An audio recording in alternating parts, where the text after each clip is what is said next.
Yeah, thank you very much. So, hi, Luke. Hi, Brian. How are you? Very good, thanks. How are you? Far more Yeah, importantly, and your boys.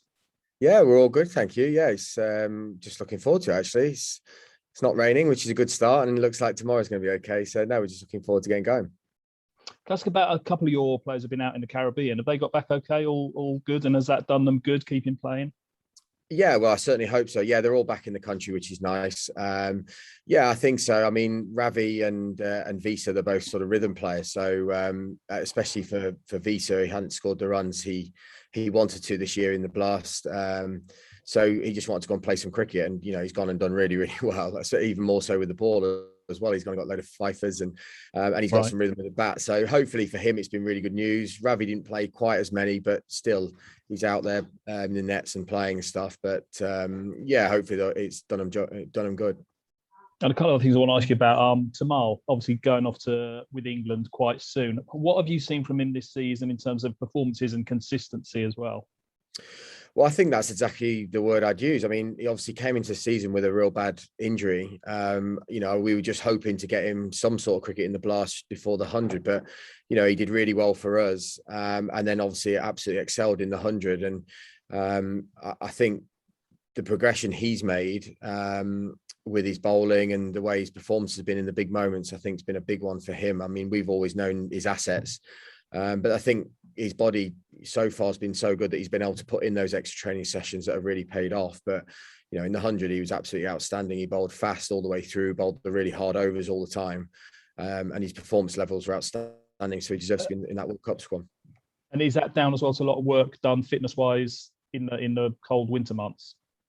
It is. I mean, ever since I've played with him, he's he's our hardest workers. You obviously, when I first started playing with him, he was a lot heavier lad. I mean, he's always been muscly, but he was a lot heavier and even had a lot more bulk of muscle on him. But he worked really hard to drop a lot of that, to take some of the strain off his back and his body.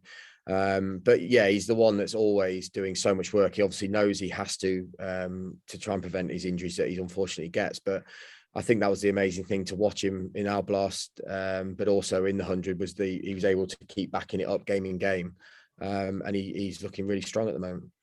So it's obviously a big part for Sussex going forward. You're losing two star players, obviously, after tomorrow. Not that long ago that you lost Laurie Evans and Danny Briggs. I know you're bringing in Finn, and Bapar has been a fantastic signing in T20 context. But is it going to get harder for Sussex to keep star players and to mix with this sort of company you'll be in tomorrow? I like to think it won't be that hard. Obviously, anytime there's more challenges, yeah, it's from my point of view, I'm hugely disappointed to see those lads leave. Obviously, anytime lads you get lads going into their last year, then it's always going to be difficult. They're high quality cricketers. There's always going to be counties that want them. Add in obviously the 100 now, whether it's playing a part or not, who knows? But look, I'm sad to see them go. They've been two great performers, obviously for CJ's. Been one of our leaders as well all the way through. So look, it's sad to see them go. Obviously, from our point of view, we want to go out for them with a trophy. There's no questioning their commitment to us for this season. But yeah, it's something from a club's point of view that we need to look at. We can't be losing our best players all the time. Myself and Ravi, we're getting older. So that's the challenge they've got. Our recruitment process has got to be really strong. And it's something that probably hasn't been quite as good as it should be at this moment in time, but it's something they're going to have to look at. Sorry, I know it's a slightly negative note before you go into a big day, but can Sussex, is there a division appearing between the 100 test ground counties and the likes of Sussex? Is that a worry, a fear, a possibility? Yeah, I think it's got to be, hasn't it? It's something that if the so-called smaller counties are losing all their best players all the time, then obviously it's a worry. But we've had these issues before when the first and second division came in. Everyone thought the smaller counties might go and lose all the players, and we've always been able to keep them. And it's obviously making sure that we get everything right from our side as a club to keep our best players, and that's going to be important going forward. But look, it's a challenge. Is it impossible? No, absolutely, it's not impossible to keep your best players, but we've obviously got to work hard on trying to replace them as best as we can going forward, because they're hugely important players for us. Thanks, Luke. All the best tomorrow. Cheers. Thanks. Thanks. John, do you want to go next? Have you got any questions?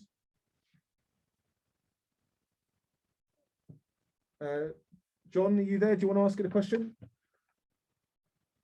Okay, Matt Rollo. Yeah, I will please. Luke's just sort of following on from what Brian was asking there. You mentioned the 100 regarding Salt and Jordan. Do you feel like that's been a contributing factor in them leaving? Look, I don't want to say that because only they know, don't they? Look, Chris Jordan's not gone to Hampshire; he's gone to Surrey. So, who knows? I think it's something I'm sure the ECB and the player associations, the PCA, we've got to look at and make sure that there is enough independence from the 100 teams and the hosting counties. But is that a factor? Who knows? All we can do is know from our side, obviously, as a club, is that we don't want to be letting our best players go into their last years, and whether it's trying to look harder at people when they're with 2 years to go to make sure they don't go into the last years. It's obviously it's not getting easier to keep your best players, but we've got to find a way to do it. And I guess the flip side of that would be that it's probably quite reassuring from your point of view that 3 of the 4 teams involved tomorrow in Somerset, Kent and Sussex are counties that don't host 100 games, don't play at test grounds. No, absolutely. I mean, the one thing that Sussex have always done, we've produced a lot of England players. So, you certainly playing for a so-called smaller county hasn't stopped our boys playing for England. We've obviously got Ollie Robb in there now, and Salty's played for England as well. Obviously, CJ's still playing for England. We've had Joffa. I mean, the list goes on and on. So, it's certainly playing for Sussex. If you want to, I suppose, realise all your dreams that I've had playing for England, etc., and those guys are having, you can definitely achieve it at Sussex. It doesn't stop you achieving those goals. So that's not a reason to lose our players. But as I said, only the lads themselves will know the true reason why they're leaving.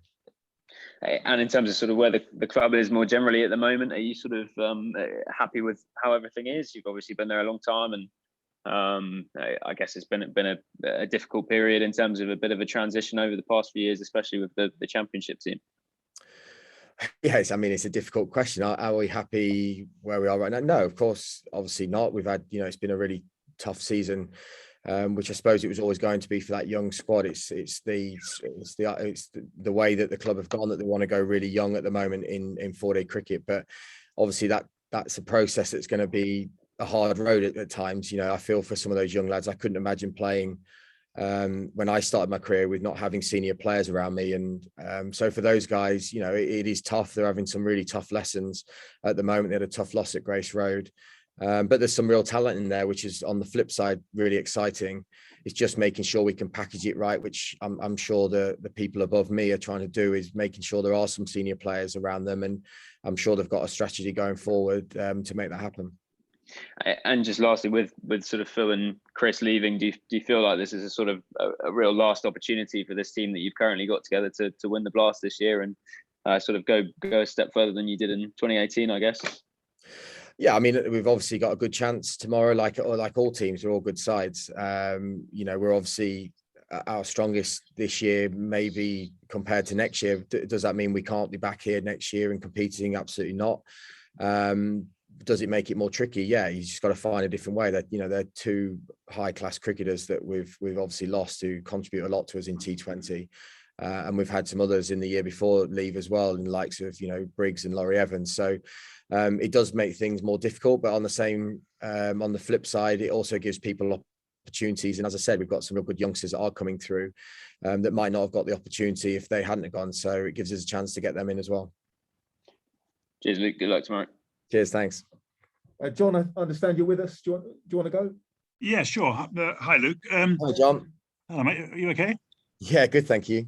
Good. I mean, I think you've been playing T20 almost since the format was invented. I mean, thick end of 20 years. Do you reflect with some pride on your T20 career?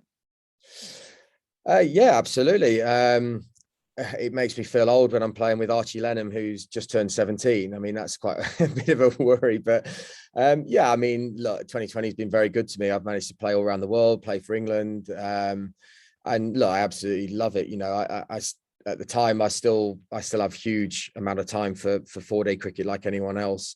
But yeah, 2020 has been great fun for me, and especially as an aging cricketer, it allows me to carry on playing and being involved with days like today. And your England sort of appearances, they seem a long time ago. I mean, that tie, for example, bowling the final over in Napier, that sort of stuff. I mean, does that seem almost like a lifetime ago or not?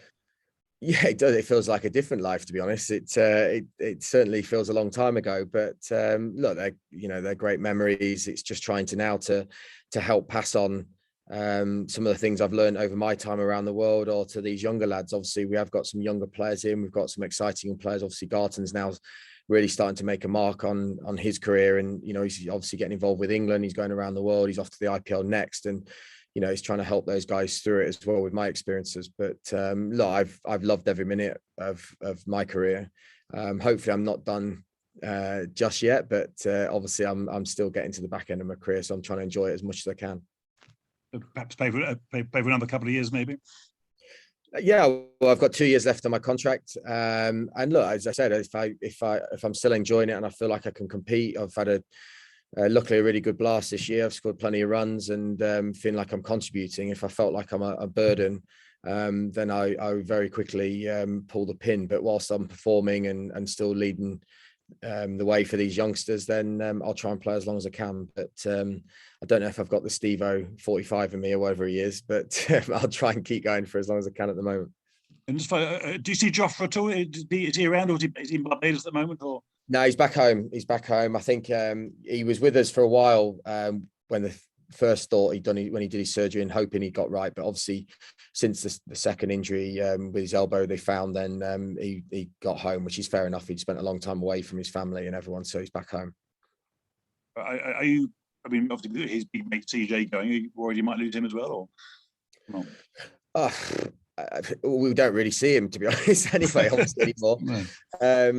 Obviously we don't want to lose him. Like I don't want to lose any of our best players. Unfortunately, that's not up to me. I get the squad and team given. Obviously, I want to keep our best players. I hate seeing any of our best players. It hurts me to our core to see them go. I want us to be as strong as possible. I was brought up at Sussex with a strong team that was competing in days like tomorrow all the time. We're winning trophies, winning championships. So that's certainly where I still like to see the club. And Joff, with Sussex themselves, have got Joff also to where he is as well. So look, we certainly hope Joff stays with us going forward, but ultimately that's down to him in the years going forward. Sure. Okay. Thanks.